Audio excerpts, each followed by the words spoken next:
یہ بات تو ہم سب جانتے ہیں کہ البرٹ آئنسٹائن ہسٹری کا سب سے بڑا جینیس تھا، اتنا جینیس کہ وہ اکیلا ہی ہزاروں سائنٹسٹ سے زیادہ دماغ لڑا سکتا تھا۔ جو چیز ہم انسان سمجھنا تو دور کی بات سوچ بھی نہیں سکتے، وہ آئنسٹائن نے سوچی بھی، سمجھی بھی اور اس کو پوری دنیا کے لیے آسان بھی بنایا۔ البرٹ آئنسٹائن ایک فزسسٹ تھے جنہوں نے تھیوری آف ریلیٹیوٹی، E=mc² اور فوٹو الیکٹرک افیکٹ کے لاز بنا کر پوری دنیا کو حیران اور پریشان چھوڑ دیا تھا، اور اس کی وجہ سے ہی ان کو نوبل پرائز سے بھی نوازا گیا۔ ان کی ایکسٹرا آرڈنری سوچنے اور سمجھنے کی صلاحیت دیکھ کر لوگ سمجھتے تھے کہ آئنسٹائن کے پاس ایک اسپیشل برین ہے جو ہم عام انسانوں سے کافی زیادہ مختلف ہے۔ اس بات کا خود آئنسٹائن کو بھی اندازہ تھا، اسی وجہ سے وہ نہیں چاہتے تھے کہ مرنے کے بعد ان کی باڈی کے کسی بھی حصے پر ریسرچ کی جائے، بلکہ انہوں نے تو یہ انسٹرکشنز دے رکھی تھی کہ مرنے کے بعد ان کی باڈی کو جلا کر راکھ کر دیا جائے۔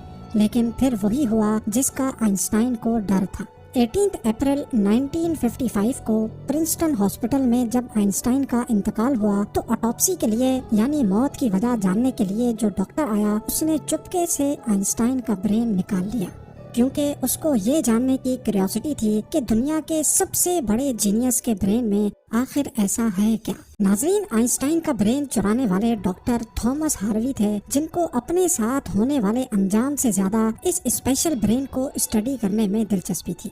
کچھ دنوں کے بعد جب پرنسٹن ہاسپٹل کو ڈاکٹر ہاروی کی اس حرکت کا پتہ چلا تو ان کو اپنی جاب سے ہاتھ دھونا پڑا، لیکن ڈاکٹر ہاروی آئنسٹائن کے بیٹے ہنس البرٹ سے جیسے تیسے کر کے یہ پرمیشن لینے میں کامیاب ہو گئے کہ وہ اس کے باپ کے اسپیشل برین کے اندر چھپے رازوں سے پردہ اٹھا کر اس کو دنیا کے سامنے لانا چاہتے ہیں۔ اس دن کے بعد سے شروع ہوا اس برین کا ایک لمبا ترین سفر۔ ڈاکٹر ہاروی ایک پیتھولوجسٹ تھے جو صرف پوسٹ مارٹم کرنا جانتے تھے۔ یہ ان کا صرف خیال تھا کہ وہ اتنے بڑے جینیس کے برین پر ریسرچ کر پائیں گے۔ اب کنڈیشن یہ تھی کہ ڈاکٹر ہاروی پرنسٹن ہاسپٹل کی جاب سے بھی ہاتھ دھو بیٹھے تھے اور اپنے پیتھولوجسٹ کا عہدہ بھی۔ آئنسٹائن کا برین جو پہلے ہی ڈاکٹر ہاروی پریزرو کر چکے تھے، وہ اس کو لے کر پینسلوینیا کے شہر فیلاڈیلفیا لے گئے، جہاں انہوں نے برین کی کئی فوٹوز لیں اور پھر اس کو 240 چھوٹے چھوٹے پیسز میں کاٹ کر ہر پیس کو الگ الگ جار میں پریزرو کر کے اپنی بیسمنٹ میں چھپا دیا۔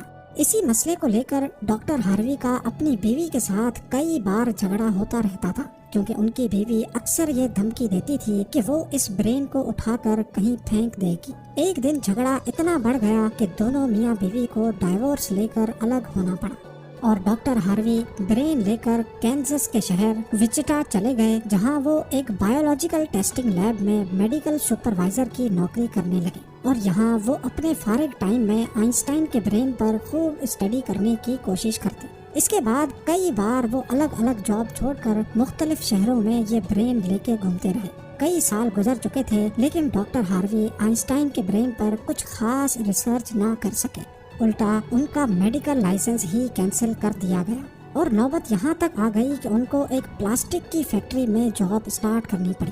تبھی انہوں نے پہلی بار ایک اچھا فیصلہ کیا کہ وہ ان کے برین کے الگ الگ حصوں کو دنیا بھر کے بیسٹ نیورو پیتھولوجسٹ کے پاس ڈیٹیلڈ ریسرچ کے لیے بھیجیں گے، لہٰذا انہوں نے ایسا ہی کیا۔ 1955 میں برین چوری ہونے کے 30 سالوں کے بعد یعنی 1985 میں پہلی بار آئنسٹائن کے برین پر ایک اسٹڈی پبلش کی گئی۔ اس کے بعد اگلے 28 سالوں تک اس جینیس برین پر دنیا بھر کے نیورو پیتھولوجسٹ نے کئی اسٹڈیز پبلش کی، جن میں بتایا گیا کہ آئنسٹائن کا برین عام انسان کے برین سے کافی ڈیفرنٹ تھا۔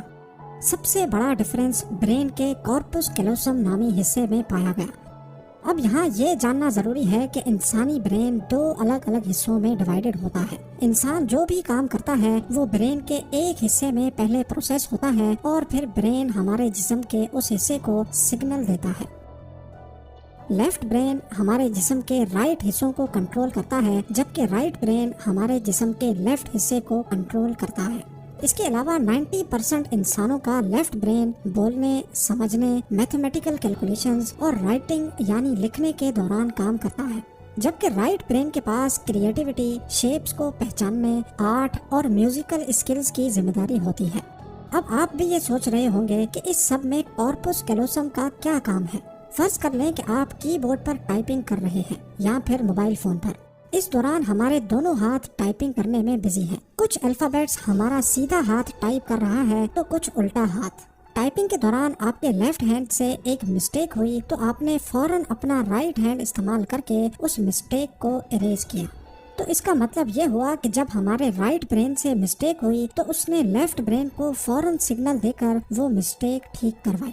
برین کے دونوں حصے آپس میں جس چیز کے تھرو کمیونیکیٹ کرتے ہیں اس کو کارپس کیلوسم کہا جاتا ہے. اور آئنسٹائن کا کارپس کیلوسم عام انسانوں کے مقابلے میں کچھ زیادہ ہی بڑا تھا. یعنی ان کا لیفٹ اور رائٹ برین کا آپس میں بہت اسٹرانگ کنیکشن تھا، جس کی وجہ سے آئنسٹائن ایک ہی وقت میں کافی کمپلیکس پرابلمز اور سچویشنز کو امیجن کر سکتے تھے. کارپس کیلوسم کے بڑے ہونے کے علاوہ آئنسٹائن کے برین کا پیٹرن بھی عام انسانوں سے کافی مختلف تھا، اور ریسرچرز کا ماننا ہے کہ اس کی وجہ سے برین میں نیورونز کا فلو کافی بہتر تھا. نیورونز کے اچھے فلو ہونے کا مطلب ہے کہ ان کی میتھمیٹیکل کیلکولیشنز کی پاور کافی زیادہ اسٹرانگ تھی. Albert Einstein complex mathematical problems کو بغیر پین اور پیپر کے اپنے دماغ کی مدد سے ہی سالو کرنے کی قابلیت رکھتے تھے. نیورونز زیادہ ہونے کی ایک اور وجہ بھی ریسرچ پیپرز میں بتائی گئی. جب آئنسٹائن کے برین کا وزن کیا گیا تو اس کا وزن 1230 گرام تھا، جبکہ عام انسانوں کا 1400 گرام ہوتا ہے. ریسرچرز کا ماننا ہے کہ ان کے برین کی لائننگ کافی پتلی تھی، جس کی وجہ سے ان میں زیادہ نیورونز پائے جاتے تھے. لیکن سب سے بڑا سوال ابھی بھی وہی تھا کہ کیا آئنسٹائن ایسے اسپیشل برین کے ساتھ پیدا ہوئے تھے یا ان کے پیدا ہونے کے بعد اس میں چینجز آئیں. جانچ کے بعد معلوم پڑا کہ البرٹ آئنسٹائن جب پیدا ہوئے تھے تو وہ پورے 5 سالوں تک بول نہیں سکتے تھے، جبکہ دوسرے بچے 2 یا 3 سال کی عمر میں بولنا شروع کر دیتے ہیں. جب انہوں نے بولنا شروع بھی کیا تب بھی وہ زیادہ بولنا پسند نہیں کرتے تھے، بلکہ ہمیشہ اپنی سوچوں میں ہی گم رہتے تھے. ان کے پاس چیزوں کو میمورائز کرنے کی پاور کافی کم تھی، یہاں تک کہ ان کو سمپل میتھس کے ٹیبل بھی یاد کرنے میں مشکل ہوتی تھی. وہ میتھس اور نمبرز کو لاجیکل طریقوں سے پروسیس کرنے کے ماسٹر تھے، نہ کہ ان کو رٹا لگا کر یاد کرنے کے. اسکول لائف میں باقی ہر سبجیکٹ میں آئنسٹائن فیل ہوتے تھے، صرف میتھس اور سائنس وہ واحد سبجیکٹس تھے جس میں آئنسٹائن کے نمبرز سب سے زیادہ آتے تھے. جب البرٹ آئنسٹائن 12 سال کے تھے تب ایک فیملی ٹیچر اپنی جیومیٹری کی بک ان کے پاس بھول گئے. حیرت انگیز طور پہ صرف ایک ہی دن میں آئنسٹائن وہ پوری بک پڑھ کر اپنے جیومیٹری کے کانسیپٹس کلیئر کر بیٹھے.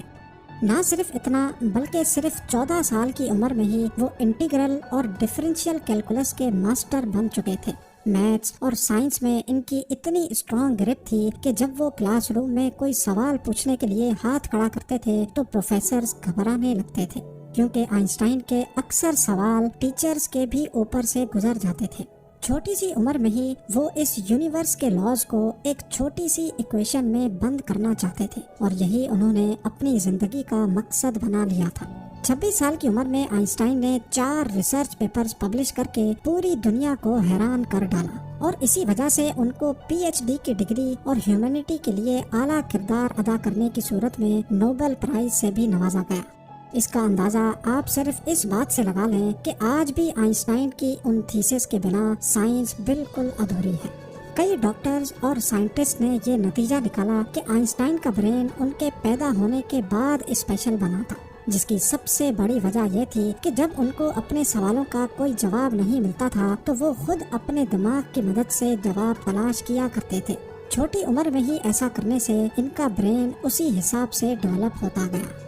آج بھی آئنسٹائن کا یہ ایکسٹرا آرڈنری برین امریکہ میں واقع دی ماٹا میوزیم میں موجود ہے، جس کو بڑی حفاظت سے مائکروسکوپک فلمز میں پرزرو کر کے رکھا گیا ہے. امید ہے کہ یہ ویڈیو بھی آپ لوگ بھرپور لائک اور شیئر کریں گے. آپ لوگوں کے پیار بھرے کامنٹس کا بے حد شکریہ. ملتے ہیں اگلی شاندار ویڈیو میں.